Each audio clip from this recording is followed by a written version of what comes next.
para que vayamos viendo de qué se trata. ¿Sí lo ven?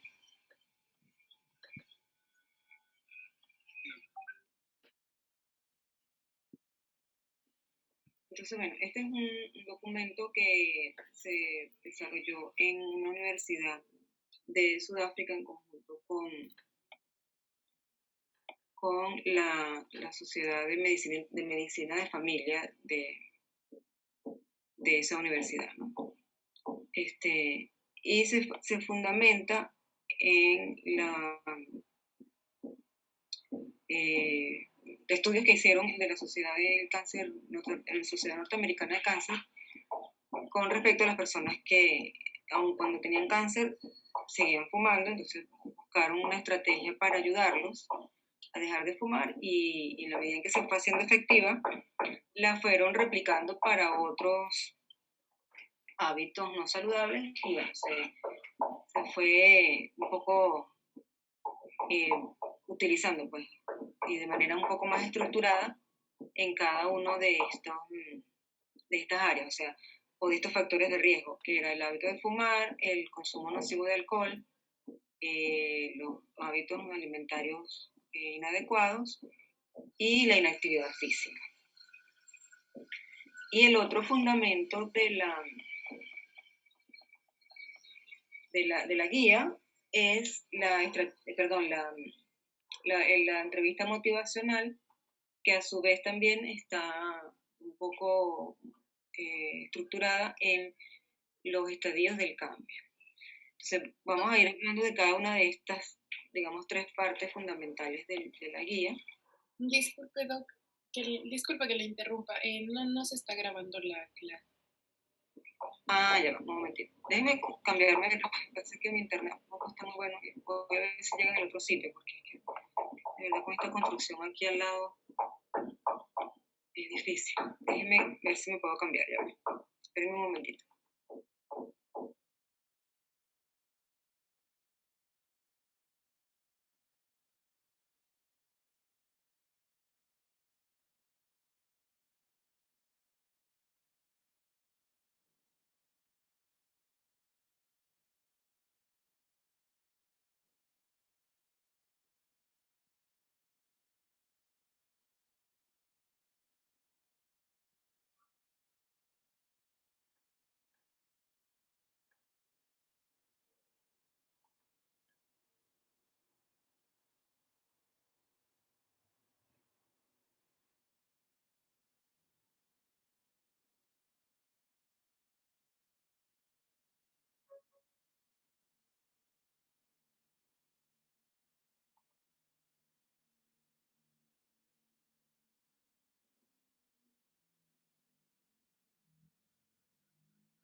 Ok, ¿sí me oyen? Sí, doctor. Sí, doctor. Voy a poner a grabar. Y volvemos a compartir.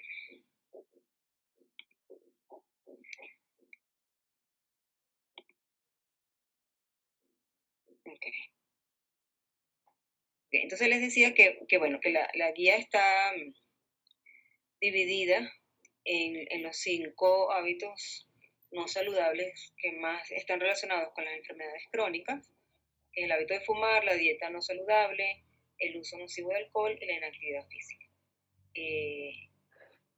Y cada uno de esos hábitos tiene como la secuencia de esa guía de las 5A, que es lo que ustedes van a hacer en el video, ¿no? Y se van a enfocar, pues, obviamente, en la que está aquí a partir de la página 32, que es sobre el hábito de fumar.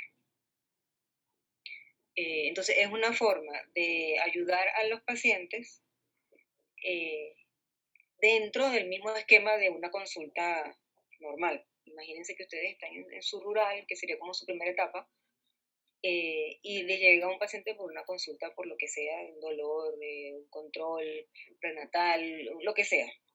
Y dentro de sus hábitos nocivos ustedes encuentran, lo más seguro es que tenga dieta inadecuada e inactividad física, que es lo más frecuente, pero puede ser que además esté asociado el hábito de fumar o consumo nocivo de alcohol, y muchas veces no sabemos cómo ayudar a esas personas de una manera estructurada, ¿no? Sabemos que hay fármacos, sabemos que hay psicólogos o incluso a lo mejor algún tipo de terapia específica, pero realmente no hay centros, como por ejemplo si hay alcohólicos anónimos, por ejemplo.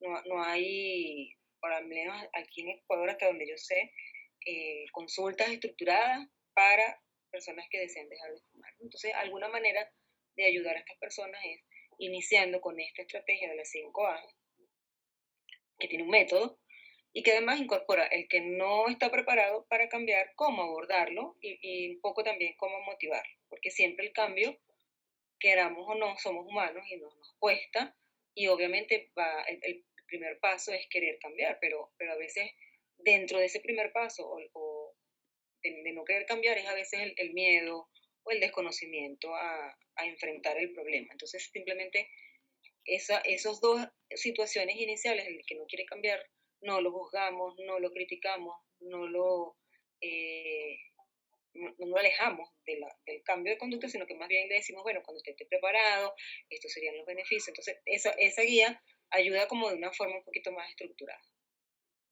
Claro, para el ejercicio que ustedes van a hacer, que por cierto lo van a hacer en grupos de 4, como ustedes son 32, entonces serían 8 grupos de 4, porque como es un video, ya, o sea, es muchas personas, entonces ya más que nos estorban, podemos decir así.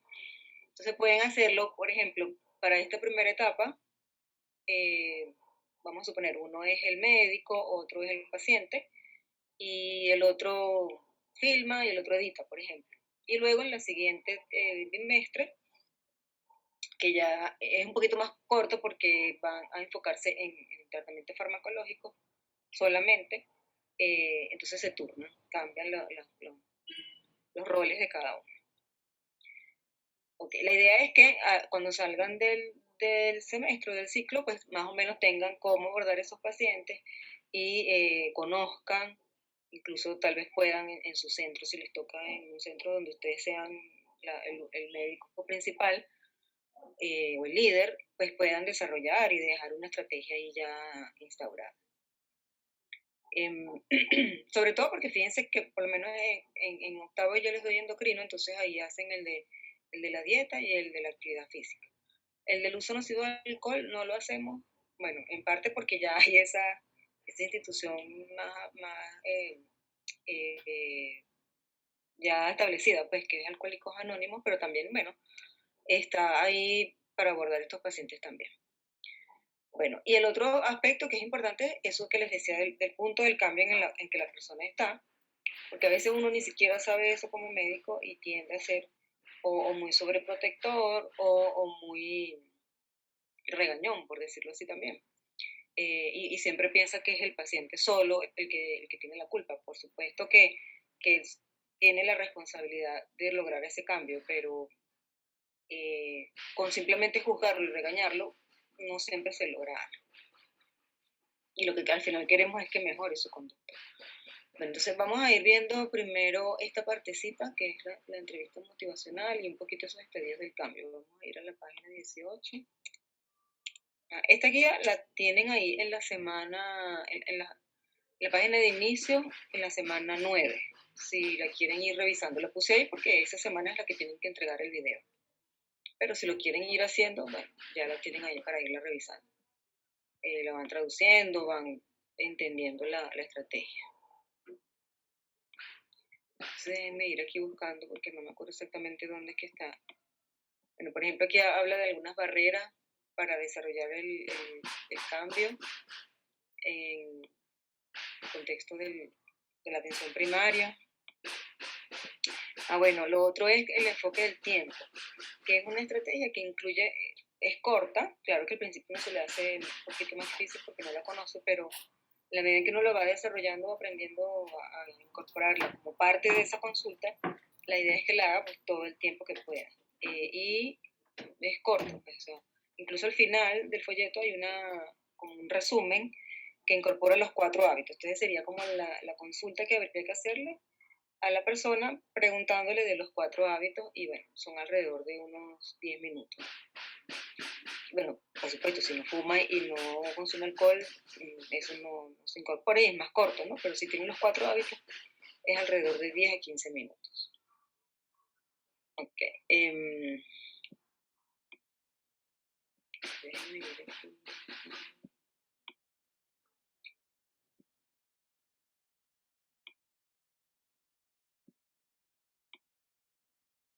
Bueno, esta es la parte general de las 5 A's. Entonces, la primera A se refiere a ask, de preguntar, ¿no? Más o menos un minuto. Entonces, habla de la estrategia general de qué es lo que se va a preguntar. Es como un poco para saber qué sabe el paciente de los riesgos de ese hábito no saludable. Muchas veces es muy corto porque la mayoría de las personas saben, ¿no? De cuáles son esos riesgos, pero en caso que no sepa, al menos ahí uno se verifica hasta qué punto sabe. El segundo es alert, que es proveer información relevante de una manera neutral. Entonces, es como decirle, bueno, si usted, por ejemplo, aquí dice, si usted come con menos sal, es muy importante porque controla su hipertensión y es tan importante como su medicación. O estar físicamente activo por solo 30 minutos por día puede ayudarle a prevenir el inicio de la diabetes. Entonces, claro, todos estos consejos van a depender de lo que el paciente ya sabe. La tercera A es assess, que es más o menos 2 minutos.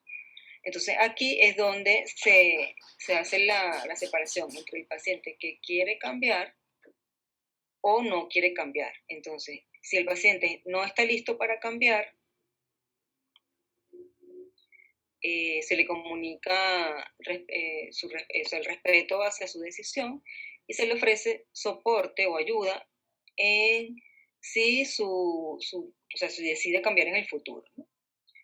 Y se evita discutir el caso con el paciente porque esto puede crear resistencia. Y si el paciente, entonces si esta es la situación, entonces se procede al paso 4, o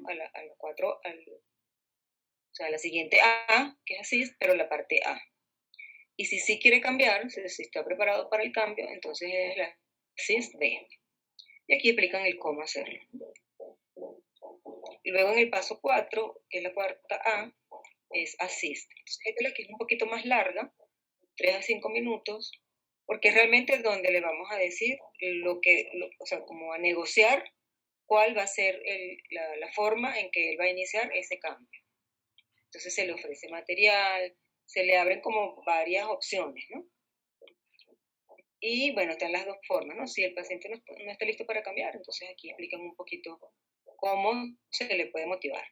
Y si sí está listo para cambiar, bueno, entonces también se le explican pues varias cosas, se le da material, esa es la que uno habla más. Y luego la quinta A es corta porque es un minuto, es como acordar, bueno, entonces estos son los acuerdos a los que llegamos, vamos a suponer que bueno, usted va a iniciar, usted va a iniciar, por ejemplo, dejando de fumar en una semana, o en un mes, o en 15 días, o hoy mismo, o vamos a fumar un cigarro menos todos los días, el acuerdo que sea, ¿no? por ponerles un ejemplo. Y entonces va a venir en 15 días, en 3 semanas, en un mes, y vamos a ir siguiéndolo. Es como el acuerdo de cómo va a ser el seguimiento. Y luego está el específico para cada hábito, ¿no? Entonces empieza por de las 5A para el hábito de fumar. Entonces aquí ya especifican, por ejemplo, el test de Fagerström, que es para la dependencia de nicotina. Entonces esto es lo que ustedes van a hacer en su video. el ALERT para el cigarrillo, el ACES para el cigarrillo también. Entonces, por ejemplo, esta es una forma de evidenciar cuánto la persona le da importancia a ese cambio, ¿no? Entonces, del 1 al 10, todo eso lo tienes que aplicar en el video. ¿Cómo estaría? ¿Cómo se sentiría? Después el ASIS-B sería el que ustedes aplicarían, que es este, porque van a hacerlo con una persona que sí desea cambiar. Y luego, bueno, el Range, que es el paso 5. Okay. Entonces, al final, como les digo, este es para la dieta, bueno, aquí está para los otros hábitos, ¿no? Al final, por ejemplo, para la actividad física. Entonces aquí en los apéndices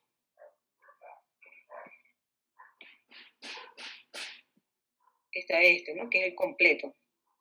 Entonces, por ejemplo, hoy quiero discutir más sobre alguno de los 4, o a veces 3, o a veces 2, o a veces los 4. Entonces, bueno, ahí se puede hacer completo y viene ya el cuestionario completo para evaluarlo. Y bueno, vienen varias herramientas adicionales que se pueden usar durante la estrategia. Y este cuadrito, que también sirve para el seguimiento general, déjenme voltearlo para que se vea bien, que es como el camino a la salud, la carta de camino a la salud, que incluye entonces todas las posibles alteraciones que la persona tenga, como puede ser el perímetro de cintura, sobrepeso, tensión alta, azúcar alterada, colesterol alterado, dieta no saludable, inactividad física, fumar, bueno, depresión, uso nocivo de alcohol, o si tiene una enfermedad que reciba tratamiento, ¿no? Entonces, bueno, ¿cuánto obtuvo? Si es un score en cada uno de ellos, cuál sería el plan a los 3 meses, a los 6 meses, a los 12 meses, y cuáles son las metas, ¿no? Que sería para cada uno de los aspectos. Okay. Entonces, déjenme ver si consigo lo de la... Ahí va.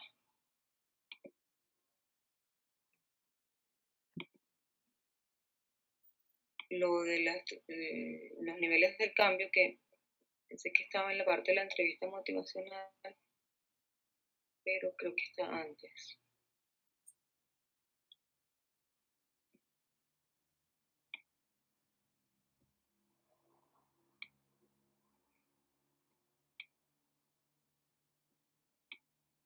Aquí, los estadios del cambio. Entonces, el primero es la precontemplación, que es el estadio inicial y es definido como el tiempo en el que la persona no está seriamente pensando sobre el cambio en su conducta, ¿no? En su problema de conducta, durante los próximos 6 meses. Entonces, los individuos en este estadio usualmente no están conscientes de los riesgos de una conducta específica o están evitando pensar en esos riesgos y por eso no han considerado tomar acción con respecto a eso. Luego los otros son las personas que ya quieren cambiar. Entonces, por ejemplo, contemplación, la persona empieza a pensar seriamente sobre hacer un cambio en los próximos 6 meses y tiene una intención de cambiar. Usualmente están en cuenta de los beneficios y las potenciales barreras y bueno, están como sopesándolo, ¿no? Pero no están listos para el cambio. Pero ya en este estadio ya sería una persona que podemos incorporarla en la propuesta de cambio, porque al menos ya lo ha pensado. En la medida en que ya lo está pensando, aunque vea todas las barreras, las dificultades y los problemas, ya hay un deseo de cambiar. Luego viene la preparación, que son los individuos que han empezado un plan de cambio o lo han pensado en el próximo mes. Acción es cuando ya hay un periodo de 6 meses desde que inició el cambio, entonces ahí en este es muy importante el refuerzo, porque acuérdense que o sea, en dejar de fumar y en dejar de consumo nocivo de alcohol, que son los que crean más adicción, hay muchas recaídas. Bueno, aunque uno lo dice así, pero también en la parte de la dieta y el ejercicio también cuesta bastante, a menos que sean personas que desde pequeñitos se educaron en hábitos saludables en su casa, pero sabemos que no siempre es así, ¿no? o que sean atletas, o ese tipo de cosas, ¿no? Pero, digamos, el común de la gente también le cuesta muchísimo dejar ciertos hábitos de comer, incluso de actividad física todavía más, ¿no? Empiezan un plan y lo dejan, ¿verdad? El mantenimiento es, bueno, igual cuando ya tienen más de 6 meses en ese proceso de cambio, y terminación es cuando ya han cambiado, ¿no? Entonces, simplemente es mantenerse así. Bueno, eso es lo que les quería entonces comentar de este manual. Entonces, bueno, los grupos los hacen ustedes a su manera, como ustedes prefieran, con su afinidad. Y bueno, una vez que tengan el video, esa semana me lo envían por correo. Podemos intentar. ¿Quién está aquí de la ASOCEN UTPL, que no cambió el nombre? Ay, Doc, disculpe, soy yo tratando de entrar. Lo que pasa es que estoy desde otra compu porque no tenía internet. Ah, ya. Ya me cambié el nombre, disculpe.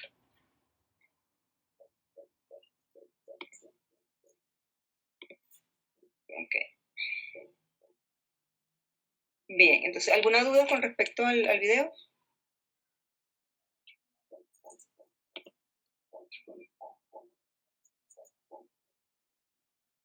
Doc, o sea, ¿debemos hacer una entrevista a, digamos, varias personas conforme lo que nos explicó? ¿O simplemente Sí, un video? ¿Cómo? ¿O simplemente un video como que de prevención abarcando todo? ¿O una entrevista, digamos, una persona que ya haya dejado el hábito, una persona que continúe con el hábito, una persona que esté pensando en dejar el hábito? O sea, como 3 entrevistas o un video en general. No. Una sola entrevista. O sea, uno de ustedes va a ser el paciente, otro va a ser el doctor, y los otros dos del equipo, bueno, se turnan. Pues si uno puede editar y el otro puede filmar. Eso, o sea, los otros dos es opcional, porque a lo mejor el que está haciendo de paciente es el que más sabe editar y lo quiere hacer. O sea, ustedes se reparten las labores. Lo que sí es que al menos uno tiene que ser el doctor y otro tiene que ser el paciente. Entonces, pueden estar en cualquier estadio de cambio siempre y cuando quieran cambiar, es lo que les digo, ¿no? Entonces, el que sea doctor tiene que hacerle las 5 A's, o sea, el primero le hace la primera A y le pregunta pues todo lo que dice ahí en el guión o en la parte del hábito de fumar, todo lo que dice ahí, ¿verdad? Las preguntas básicas, ¿verdad? Luego en la segunda A igual, y así va, pero lo que les digo es que la persona que sea de paciente sí quiere cambiar, para que pueda hacer el video específico de la persona que sí quiere cambiar. Porque si lo cortan en que ya no quiere cambiar, ya no ahí no hay mucho que hacer, no hay mucho que continuar. Entonces la idea es que aprendan la técnica completa en la persona que sí quiere cambiar. ¿Ahora sí me di a entender? Sí, Doc, ahora sí. Gracias. Ok. ¿Alguna otra duda? Pero de todas Tal maneras... vez tal vez la duración del video, doctora. Ajá, eso es muy importante. Ya va, espérense un momentito. Para volverles a compartir aquí. Se me olvidó decirles ese detalle. O sea, no es que yo les vaya a evaluar si duran más, si duran menos, si se pasan 1 minuto, 2 minutos o si hacen 1 minuto menos. Porque siempre va a depender pues, como que de la habilidad de la persona en conversar, de la otra en responder. Y bueno, eso puede variar un poquito. Pero sí fíjense que cada una de las letras tiene un tiempo promedio. Entonces la idea es que más o menos intenten ajustarse a ese tiempo. Vamos a poner específicamente la de fumar para que vean. Esta es la de fumar. Vamos a ponerla un poquitito más grande. Esta es la de fumar solamente, ¿no? Entonces, la primera A es ask. Entonces, ustedes pues, se la leen. Obviamente que lo primero va a ser pues, presentarse, lo normal de cualquier consulta. La persona les dice, yo qué sé, vengo por todo, vengo directamente porque quiero dejar de fumar. Y, bueno, ustedes lo plantean como ustedes quieran. Y luego le aplican, entonces, bueno, le voy a hacer una entrevista. Estas son las preguntas al principio. Bueno, entonces le aplican esto. Y aquí va diciendo, ask the patient what already know, request permission. Ahí les va diciendo como pasito por pasito, ¿no? Luego, alert. Entonces ofrezca información en una forma neutral. Y aquí les pone un poco el ejemplo de qué es lo que le van a decir, los riesgos del uso, los beneficios, perdón, los riesgos de su uso, los beneficios de suspenderlo, algunos mensajes clave. Entonces, de todo este sería como ay, se me fue la palabra, el esquema de lo que van a decir, ¿no? El guión de lo que van a decir. Luego, la tercera A, que es ACES, entonces ahí es donde le pregunta qué tan preparado está para el cambio. Entonces la persona va a decir, bueno, un número que más o menos esté relacionado con que sí quiere cambiar. ¿Okay? Entonces le preguntan del 1 al 10, ¿cuánto se siente usted de confianza para que pueda cambiar o para que pueda aplicar esta estrategia? Bueno, entonces ustedes leen aquí qué es lo que hay que preguntar. Entonces, en el caso de la respuesta, van a ir al step 4B. ¿Okay? Porque aquí está la opción de la A, pues que es el que no quiere. Pero ustedes van a seguirse por la B. Y entonces aquí pasan directamente a la CIS B. Y entonces igual, bueno, le pueden decir más o menos lo que dice aquí también. Por supuesto que van a buscar algún material. No le van a ofrecer farmacología todavía, porque acuérdense que eso lo vamos a hacer en el siguiente video, pero le hablan de qué beneficios pueden tener, cómo lo pueden hacer, dónde se pueden ayudar, qué guía que consigan puede ayudarlos, etc. Y bueno, luego hacen el acuerdo para cómo va a ser el seguimiento. Entonces, esa entrevista entre un paciente y un médico, que van a ser dos de ustedes, la va a filmar el otro de ustedes. ¿Okay? Pueden hacerlo incluso por Zoom, porque como también pues no sabemos cómo va a estar esto del COVID para ese momento, muchos lo han hecho así, o sea, graban el video de Zoom y luego simplemente lo editan, pues no sé, poniéndole cada una de las A, ustedes lo completan ahí como ustedes quieran. O sea que, por eso les digo, el trabajo de los otros dos que no van a estar directamente en la entrevista puede variar para ayudar a las otras dos personas, y no es que no van a hacer nada, ¿no? Pero como hacen menos, en el siguiente video esas dos personas van a ser los protagonistas, o sea, van a hacer la entrevista a la otra persona con la parte farmacológica. ¿Ok? ¿Sí? ¿Está claro? Sí, doctor. Sí, doctora, Ok. muchas gracias. Ajá. Entonces ahorita les quería mostrar creo que lo había abierto por aquí. No.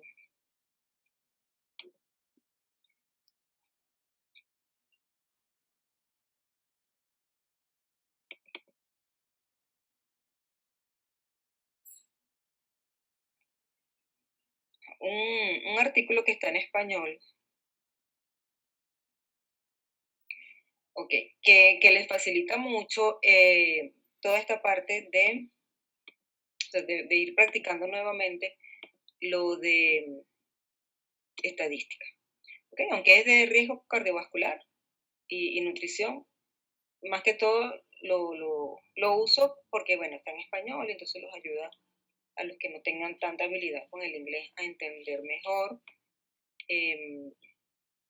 todo esto del análisis estadístico, esta partecita que en algunas oportunidades se las he comentado con respecto a las pruebas estadísticas. Por ejemplo, aquí hablan de TED-Student, ANOVA, Uden-Whitney, Kruskal-Wallis. Okay. Y hay unas tablas donde igual pues hay unas variables, hay grupos, hay valores de P. Esta es una tabla, esta es la otra tabla. Y esta es la tabla 3, donde hablan también de correlación. Entonces, fíjense, en este caso no hay gráficos de correlación, sino simplemente valores de P y valores de R, que es la correlación de Pearson, la R de Pearson. O bueno, de Spearman, dependiendo de cuál se use. Ok, entonces,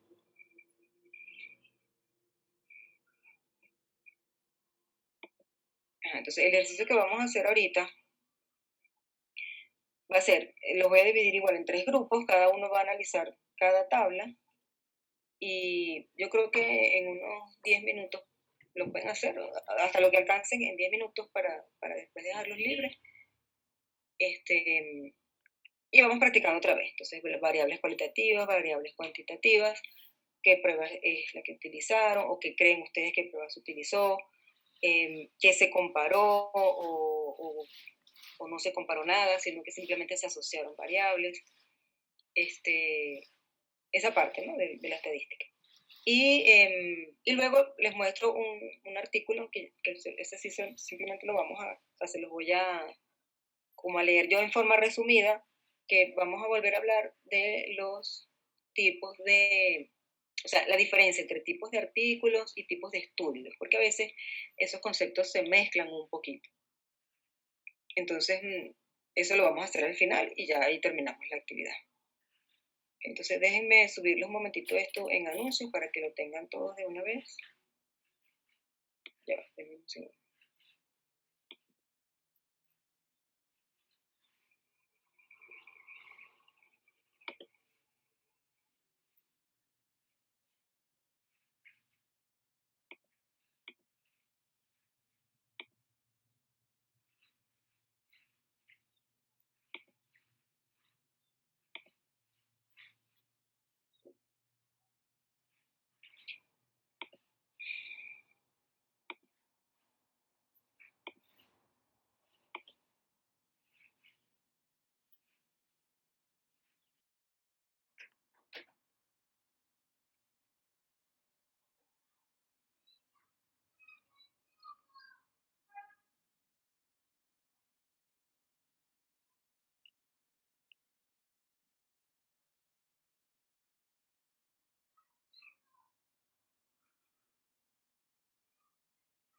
Ya, doctor, en esto de aquí, en la tabla 1, nosotros pudimos identificar 2 tipos de variables.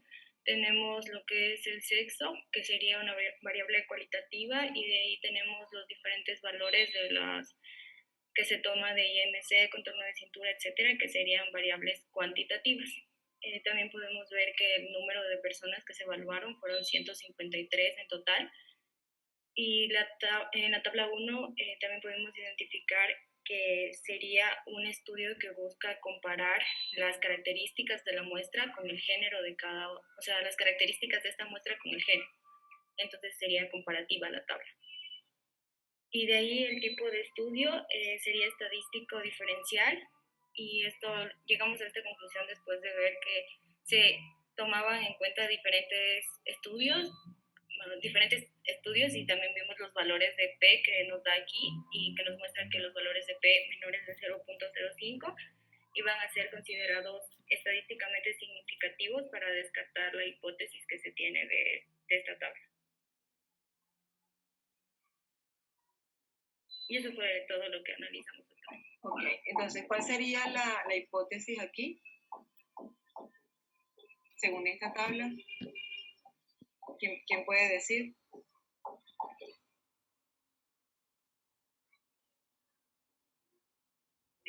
O sea, la hipótesis, doctora, sería que los valores que vemos aquí en N son los valores entre los cuales deben estar los valores de mujer y de hombre, y el más menos son hasta cuánto pueden, o sea, hasta qué valor pueden extenderse o disminuir.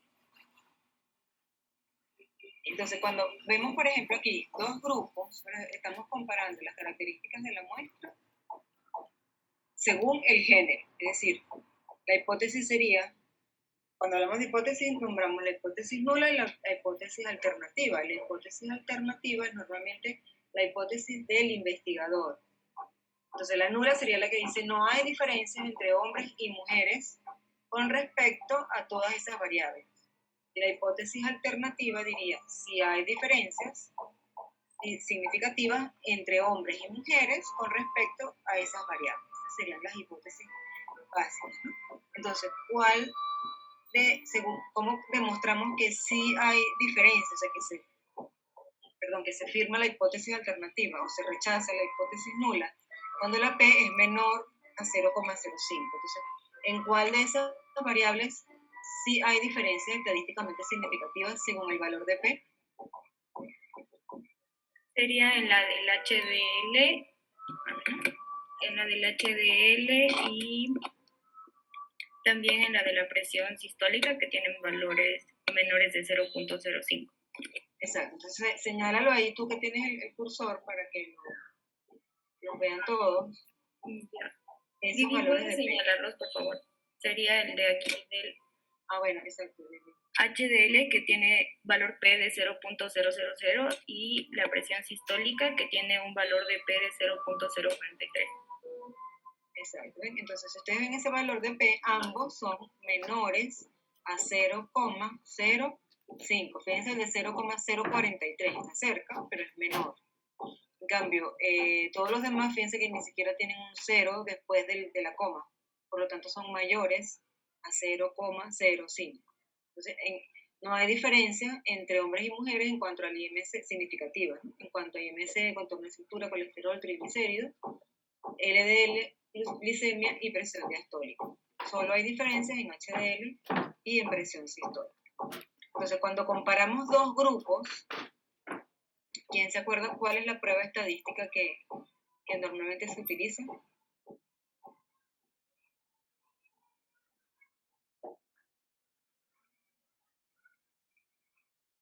Me parece, doctora, que era ANOVA. ANOVA cuando son más de dos grupos. Y cuando son dos grupos, el t-test. Ajá, el t-test o t-student, ¿verdad? Ok, muy bien. Entonces ya deja de compartir y igual al final les vuelvo a explicar esto un poquito en el contexto de lo que está escrito ahí en el artículo. Ok, vamos con el segundo grupo.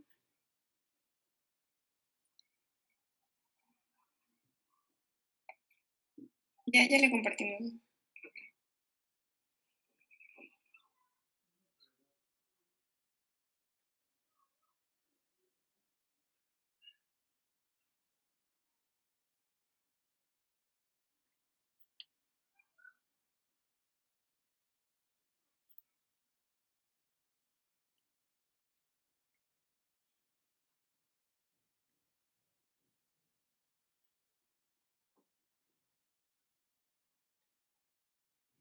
Doctor, aquí.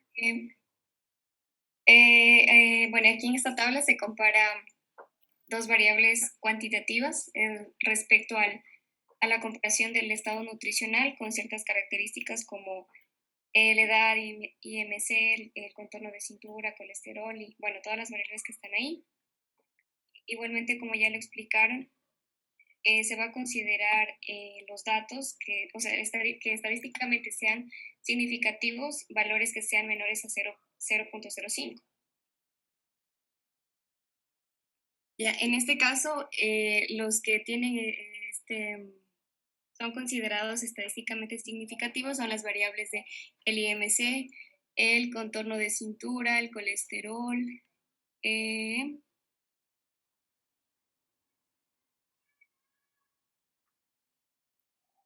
Presión sistólica y la presión diastólica. Bueno, en este caso, si se relaciona el estado nutricional con las variables, tanto plasmáticas y la presión arterial, pues también se puede ver una asociación positiva que está relacionada con el aumento del colesterol, de los niveles de colesterol, también el LDL, la presión sistólica y diastólica. ¿Y por qué dicen que el colesterol?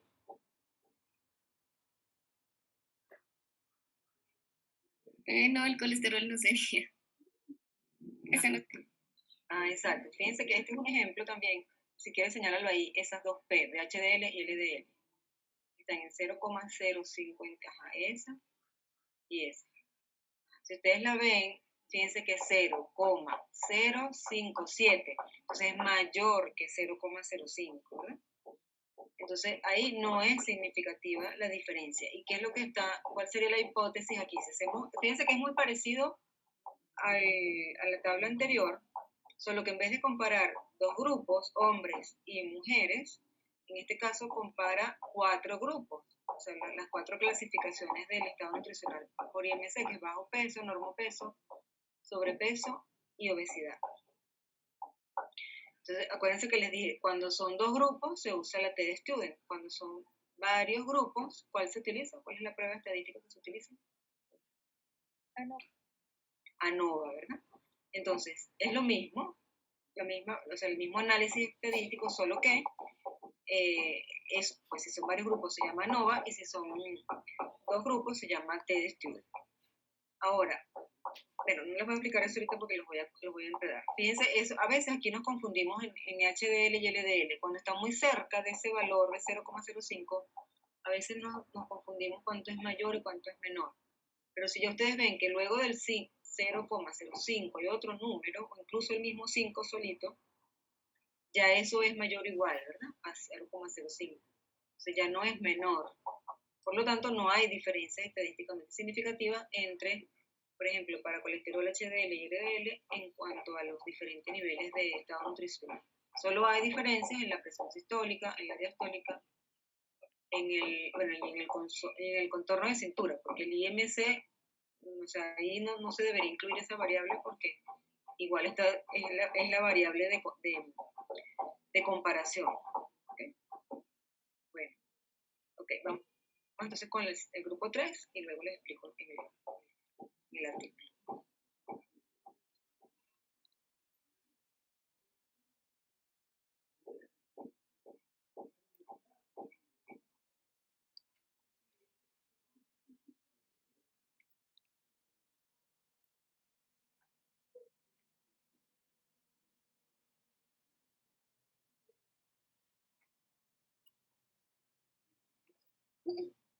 Doc, ¿sí se está viendo la pantalla?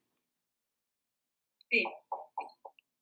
Ya, bueno, nosotros aquí se está relacionando el estado nutricional con varias variables plasmáticas y también con la presión arterial. Entonces aquí igualmente vamos a tomar en cuenta los que son los valores significativos que son menores a 0,05, que en este caso voy a señalarlos.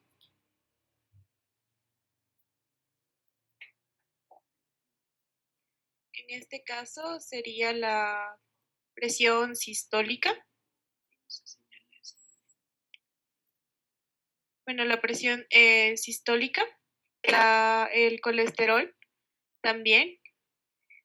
Y es en relación con el IMC y en cambio con el contorno de la cintura igualmente sería la presión sistólica y la presión diastólica.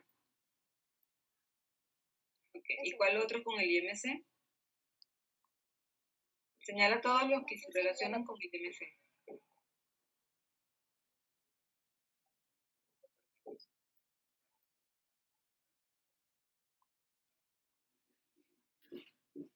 ¿Sí me viste? Sí, Doc, lo que pasa es que no se subraya, no sé por qué. No importa, dilo verbalmente. La presión sistólica, la presión diastólica y el colesterol LDL. Esos son los que se relacionan. Y fíjate que el colesterol total también, mira arriba, 0,014. El colesterol total, sí, también el colesterol. Exacto. Ok, entonces fíjense, esta tabla además tiene un valor que se llama R, que ustedes lo están viendo ahí. Entonces hay 0,200, 0,086, menos 0,129, 0,232, 0,084, 0,260, 0,288.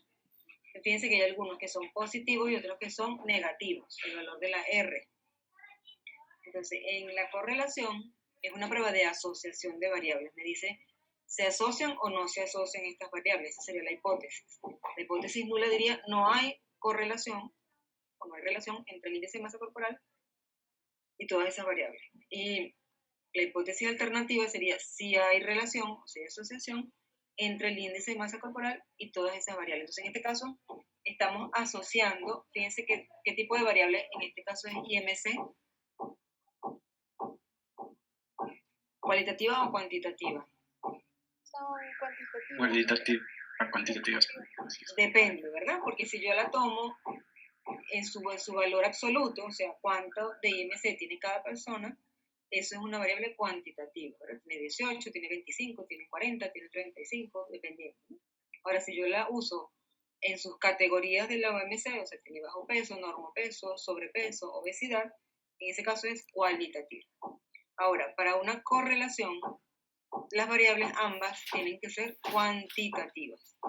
Porque cuando yo asocio variables cualitativas, la prueba que utilizo no es correlación de Pearson ni de Spearman, sino de la chi cuadrada. ¿Okay? Entonces, esas 4 pruebas básicas son las que utilizaron en este estudio. Entonces, permítanme compartirles yo un momentito para aclararles sobre esto un poquitito más. Y luego, en otra oportunidad, seguimos practicando sobre eso. Entonces, vamos a...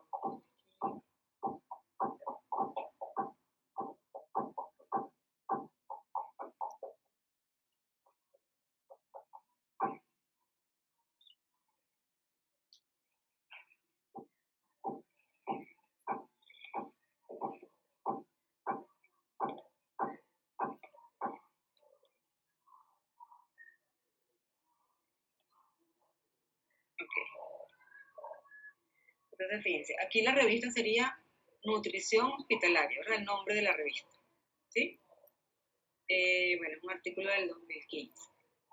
Fíjense que en este caso, aquí dice original.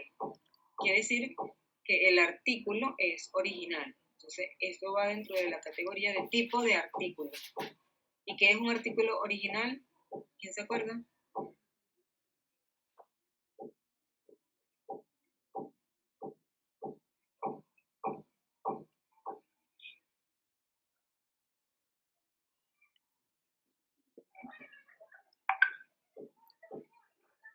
¿Alguien recuerda qué es un artículo original?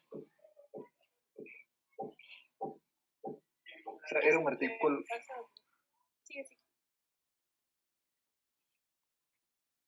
Sí, es que no, como hablaron dos, no entendí lo que dijeron. O sea, el artículo original era el que estaba hecho a base de un... O sea, había el original y otro que era basado en otros artículos. El original hecho a base de un estudio que tiene autoría, por decir, autoría de la persona que hizo el estudio, no de artículos adicionales que ya se hicieron en base a otros análisis. Exacto. Entonces, los mismos investigadores, o sea, Pedro Delgado, Manuel Alarcón y Felipe Camaño, ellos buscaron a los jóvenes universitarios, les hicieron su análisis, ¿verdad? Desarrollaron los resultados, o sea, vieron, compararon los resultados, hicieron el análisis estadístico, o sea, ellos mismos desarrollaron la investigación. Entonces sigue este esquema, ¿verdad? De introducción, resultados, materiales y métodos, resultados, discusión, y bueno, a veces tiene conclusiones y otras veces dentro de la misma discusión están las conclusiones. ¿Okay? Y bueno, y en el resumen, un poquito de cada una de esos apartados, ¿no? Entonces, es un artículo original. Los mismos investigadores desarrollaron la investigación. Entonces, es un tipo de artículo. El otro tipo de artículo más frecuentemente utilizado es el de revisión, que puede ser una revisión bibliográfica, puede ser una revisión, que es la que más o menos ustedes hacen, ahorita están haciendo con las tesis, por ejemplo. Puede ser una revisión sistemática que ya es más estructurada y lleva una sistematización de la estrategia de búsqueda y de cómo se presentan los resultados, etc. Pero se basa más que todo en artículos originales, ¿verdad? Que han desarrollado otras personas. O puede ser un metaanálisis que además de esa revisión sistemática aplica otras pruebas estadísticas y obtiene resultados que definen si esas investigaciones realmente, digamos, aportan para toma de decisiones, ¿no? O sea, dan una categoría mayor de evidencia porque además se hace un análisis estadístico específico, ¿no? Para metaanálisis. Ok. Bueno, entonces fíjense, en este estudio, según el título, se analizaron los factores de riesgo cardiovascular en jóvenes universitarios según su estado nutricional. Eso sería como lo principal de ese artículo, ¿no? El objetivo, analizar el estado nutricional de jóvenes universitarios y su asociación con factores de riesgo. Em, entonces, vámonos al análisis estadístico.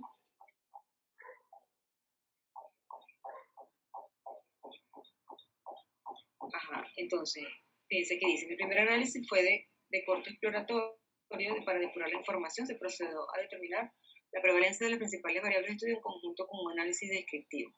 Entonces, cuando hablamos de tipos de análisis estadístico, puede ser descriptivo, es decir, había tantos hombres, tantas mujeres, el promedio de índice de masa corporal total, hubo tantos con normopeso, sobrepeso, es decir, descriptivo, porcentaje, frecuencia, promedios, desviaciones estándar, dependiendo del tipo de variable, ¿no? Todo eso es descriptivo. Luego, cuando ya hacemos el análisis inferencial, entonces es cuando aplicamos las pruebas de hipótesis. Entonces, ellos siguen aquí diciendo, luego se procedió a normalizar las variables a través de la prueba Kolmogorov-Smirnov.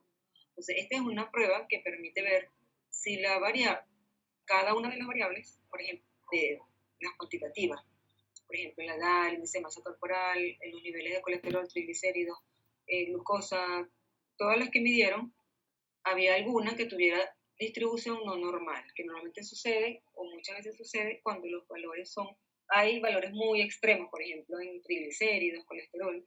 A veces hay personas que tienen dislipidemias, por ejemplo, familiares, o incluso por nutrición, por mala nutrición, valores extremos, ¿no? 800, 1000. Entonces se salen mucho de donde está la mayoría, que está alrededor de 100, 150, 200, por ahí.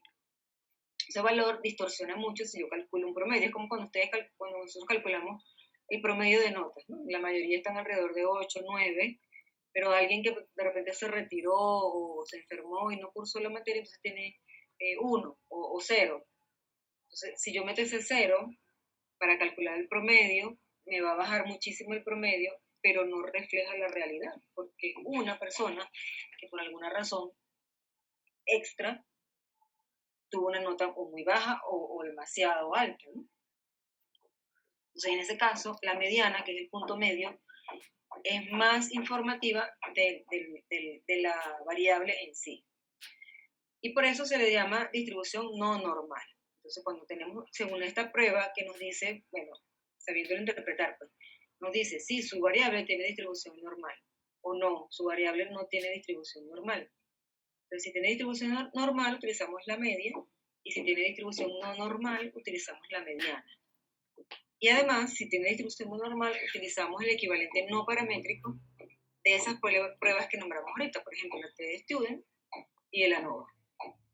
Entonces, el equivalente no paramétrico de la T-de-Student es la Udemann-Whitney. Y el equivalente no paramétrico de la ANOVA es la Kruskal-Wallis. Por eso ellos lo nombran acá. Bueno, la otra prueba es cuando asociamos variables. Esto es para ver diferencias entre grupos. También cuando estamos asociando variables para ver si hay relación entre una y otra, se utiliza la correlación de Pearson. Es la paramétrica. Y cuando es no paramétrica, o sea que la variable tiene distribución no normal, es la de Spearman. Sin embargo, ellos solo utilizaron las paramétricas, porque aquí uno ve que solamente utilizaron las promedios, ¿verdad? Porque los promedios se acompañan de la desviación estándar.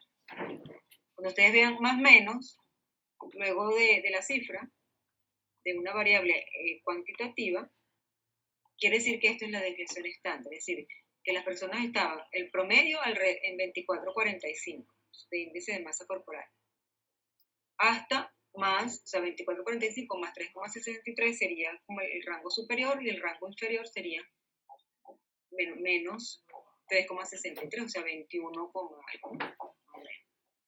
20, no sé. Y todas tienen más o menos.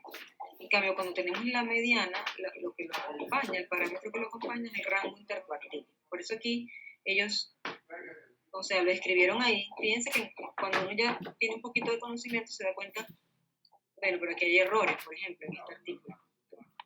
Porque si describieron que utilizaron esas pruebas, pero ¿cuál variable aquí es de distribución normal? Ninguna.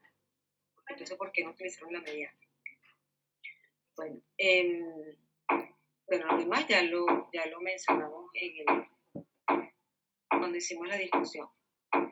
Y aquí, en esta, Allá va, pero a veces había otra cosa aquí del análisis estadístico. Todos los análisis se realizaron en SPS, que es el paquete estadístico, el programa estadístico que hace todo ese análisis. Y el nivel de confianza fue del 95%, que es lo que normalmente se utiliza, que es lo que da como significancia estadística el valor de P menor a 0,05. Bueno, luego presentaron los resultados. Fíjense que en este caso, bueno, fueron las tablas. Y la discusión, bueno, un poquito más larga con la conclusión al final. En el caso de la correlación, lo que yo les decía del valor de R, fíjense que les mencionaba que hay unos que tienen valor negativo. Entonces les voy a mostrar aquí en la pizarra. Cuando hacemos una correlación, normalmente se utiliza un gráfico de coordenadas, ¿no?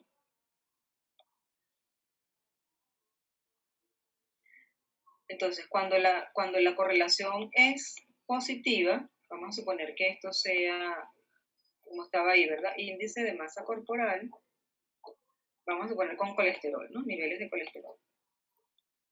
Estoy asociando, bueno, quiero saber si el índice de masa corporal tiene que ver, o se asocia, o se relaciona con los niveles séricos de colesterol. Entonces, si la correlación es positiva, ¿verdad? Entonces, normalmente voy a ver una línea hacia arriba, no recta, pero para dibujarla aquí, hacia arriba. Quiere decir que mientras el índice de masa corporal sea mayor, porque esto vamos a poner de 0, vale que 50, ¿verdad? También aumenta el colesterol, ¿no? De 0, pongamos que aquí máximo 500. ¿Okay? O sea, a medida que aumenta el índice de masa corporal, aumenta el colesterol o viceversa, ¿verdad? En cambio, puede haber, lo voy a dibujar así, no importa que me salga un poquito fea. En cambio, fíjense que habían unos negativos, por ejemplo, el HDL colesterol, incluso el índice de cintura, la glicemia. Entonces, igual, vamos a suponer índice de masa corporal y aquí HDL. Si ustedes recuerdan, el HDL, su normalidad es al revés que todos los otros parámetros metabólicos, ¿verdad? O sea, es mejor que esté más alto. Por eso es que la curva va a ser al revés, ¿verdad? Perdón. Entonces, a medida que aumenta el IMC, ¿verdad? Menor va a ser, o sea, peor va a estar, pero en sentido menor el HDL. Por eso la R que vieron aquí, perdón, voy a dibujarla así como yo. La R en este caso es negativa. Entonces, por ejemplo, menos 0,20. ¿Okay? Cualquier número. Menos 0,2. Por eso es negativa. Es inversamente proporcional. A medida que aumenta una, la otra disminuye, ¿verdad? Porque siempre esto va a estar de 0, vamos a suponer, a 100. O sea, dependiendo de la unidad, ¿no? Por ejemplo, en este caso, normalmente está alrededor de 60, 50 cuando está muy, muy alto, ¿no? Pero a medida que esté más alto, va a estar por aquí. Entonces, las personas con mejor índice de masa corporal van a tener mejores valores de HDL, eso sería lo esperado. Pero las que estén más gorditas, obesas, probablemente van a tener HDL peores, por lo tanto van a estar por estos niveles. ¿Okay? Entonces, esa es más o menos la esencia básica por el fundamento pues, de la correlación. Asociar dos variables, las dos tienen que ser cuantitativas, y si hay el signo menos, es una relación inversamente proporcional, y si el signo, o sea, después de la R no hay ningún signo, quiere decir que es positivo, entonces la relación es directamente proporcional. Entonces hay un valor de R y un valor de P. En cambio, cuando tenemos chi cuadrado, que normalmente se escribe así como una X al cuadrado, solamente nos va a reportar el valor de P. Entonces nos va a decir si hay asociación o no hay asociación, ¿verdad? Si la P es menor de 0,0, menor, ¿verdad? Menor de 0,05. Si hay asociación o no hay asociación. Por ejemplo, si yo hiciera la asociación entre el índice de masa corporal en categorías bajo peso, normopeso, sobrepeso y obesidad, con colesterol, pero en rango, o sea, elevado, normal. Tienen como los dos rangos. Entonces ahí, en ese caso, aplicaría un H cuadrado. Lo que pasa es que en estadística hay que utilizar la mejor prueba estadística. Si la variable original es de manera cuantitativa, original quiere decir cómo yo tomé el dato directamente, esto me reportó en números, ¿verdad? Nivel 150 de colesterol. Entonces es mejor utilizarla porque da más información. Bueno, y por último, entonces les voy a compartir ese artículo, ese otro artículo, creo que este simplemente lo vamos a leer rapidito, que es para que vean que los tipos de artículos a veces se mezclan con los tipos de estudio. O sea, se mezclan porque la revista o sea, las revistas pueden diversificar los artículos que les llegan de acuerdo a sus criterios. Ustedes ven que la mayoría tienen, por ejemplo, yo qué sé, editorial, notas del autor, notas de los autores, no sé, casos clínicos, artículos de revisión, artículos originales, o sea, como que los agrupan, ¿no? Para que en cada número de cada revista pues salga una cantidad dentro de cada subcategoría. Pero eso va a depender de cada revista. Pero cuando uno va a hacer, por ejemplo, ustedes que van a hacer una tesis, entonces tengo que saber qué tipo de artículo es para ver si me sirve. Porque, por ejemplo, si yo voy a hacer una revisión y estoy buscando ya en una revisión, normalmente eso no me va a servir. A menos que sea una revisión tipo metaanálisis o tipo sistemática.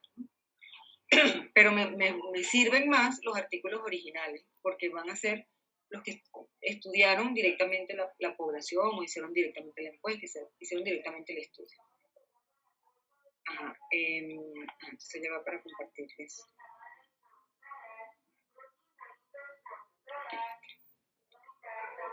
Ok, entonces este es un, ¿sí lo ven? Sí. Entonces, este es, por ejemplo, de una revista peruana. Jefe de Publicaciones Científicas de la Universidad Peruana Cayetana Heredia. Entonces, en esa misma revista ponen los tipos de artículos en una publicación científica. Entonces, fíjense que es artículos. Tipos de artículos. Ay, perdón, se me pasó aquí, no me di cuenta.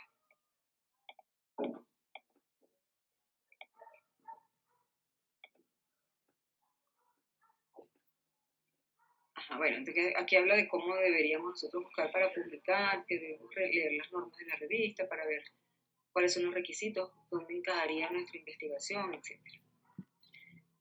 Entonces pueden haber editoriales, artículos originales, comunicación breve, reporte de casos, revisiones, en memoria, reseñas, cartas al editor y otros más, ¿verdad? Entonces va a depender del esquema que cada revista tenga, pero los que más se utilizan para uno tomarlos y sacar de ahí cosas que me sirvan para otra investigación son los originales y los de revisión, ¿verdad? Porque los demás son como eso, ¿verdad? Cartas al editor, que si le discuto esto, que si le informo aquello, que si le respondo a alguna cosa de una crítica a un artículo, que si es el editorial de la revista, o sea, son opiniones pues de personas que aunque sean muy relevantes, no son eso, son opiniones, ¿verdad? No son investigaciones directas.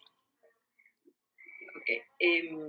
Bueno, entonces los sometidos a revisión por pares son los originales, los reportes de casos también dependiendo si mi estudio se trata sobre casos, ¿no? Los temas de revisión y las comunicaciones breves. Bueno, entonces habla de cada uno, cuánto deberían tener, un poquito describe cada uno, o sea, se aceptan tantas tablas, tantos gráficos. Y después describe entonces qué es un artículo original. Tiene ese esquema que yo les dije, ¿verdad? Introducción, métodos, resultados y discusión. Y en la discusión a veces incluyen la conclusión o a veces la ponen aparte. Y debe ser sometido a revisión por pares. Bueno, aquí está, por eso que normalmente se describe esto, IMRD, porque es la estructura de estos artículos. Bueno, entonces hablan de cada una de las partes, cómo se hace cada una de las partes o a qué se refiere cada una de las partes. Bueno, así como el que vimos ahorita, ¿verdad? Que decía artículo original. Hay revistas o que no le ponen artículo original, sino que uno, a medida que va leyendo, pues se va dando cuenta si se trata de un artículo original o de una revisión. Normalmente cuando ve esa estructura que les mencioné aquí, esta introducción, métodos, resultados de discusión, eso es un artículo original. En cambio, en los artículos de revisión, normalmente uno va viendo como subtítulos temáticos.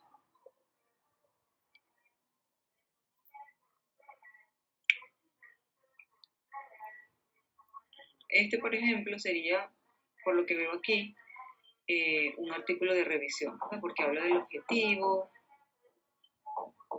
la muestra estuvo compuesta. A ver, no, si hay una muestra, probablemente entonces sí es un artículo original también, ¿no? Cuando hay resultados directamente de ellos.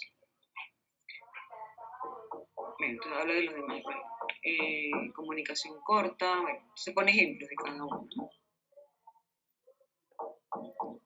Reporte de casos, bueno, son los típicos casos así raros que normalmente pues se reportan en revistas también que los aceptan.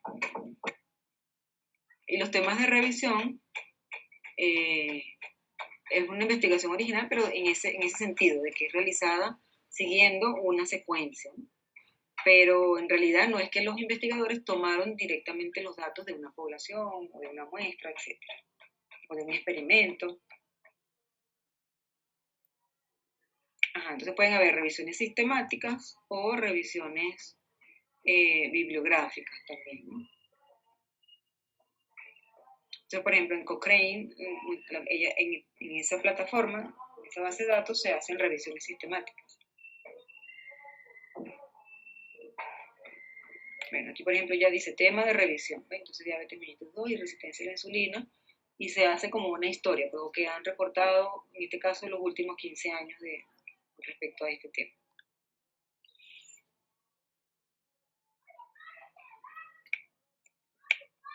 Bueno, entonces, más o menos, esa sería una forma de entender los tipos de artículos, ¿no? En cambio, cuando hablamos de tipos de estudios, normalmente nos referimos a cómo las personas hicieron la investigación. Por ejemplo, si fue un estudio de cohorte, que eso se hizo un seguimiento de una población en el tiempo, bien sea prospectivo, o sea, desde hoy hasta, no sé, 5 años, 20 años, 100 años, lo que sea, o retrospectivo, entonces buscamos historias para ver, pero se hizo un seguimiento, ¿verdad? Desde tal fecha hasta tal fecha. O de casos y controles, que es cuando comparamos dos grupos y vamos viendo cómo responden, por ejemplo, a una intervención. O puede ser un tipo, o sea, dependiendo del parámetro de clasificación, podemos ubicarlos en muchas categorías. Por ejemplo, si es observacional, si es analítico. Entonces, esos son tipos de estudios, que normalmente los van a ver cuando ven epidemiología, porque de eso se trata la parte, pues, de la epidemiología, de definir cómo se está haciendo una investigación con respecto a una determinada población. Entonces, no es lo mismo, pero el tipo de investigación se incluye normalmente en un artículo original. ¿Okay? Entonces, esa es la diferencia que les quería mostrar con relación a cuando estén leyendo un artículo, entender de dónde viene y qué tipo de estudio se hace.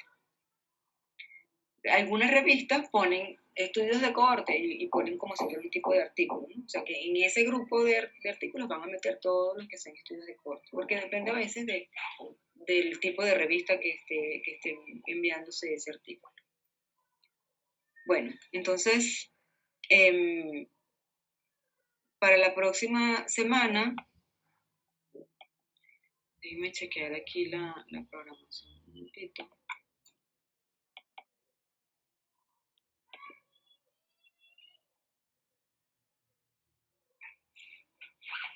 Creo que nos toca la clase de neumonía.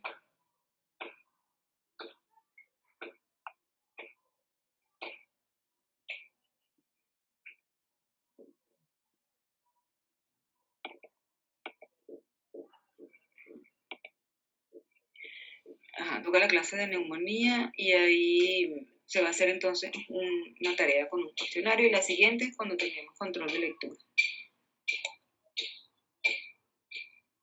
Bueno, hasta ahora no sabemos que mientras dure, me imagino, esta situación con la pandemia, no nos van a dar autorización para la práctica, pero esperemos que las cosas mejoren y vemos si tal vez en el segundo bimestre tenemos oportunidad de hacer la práctica de intubación.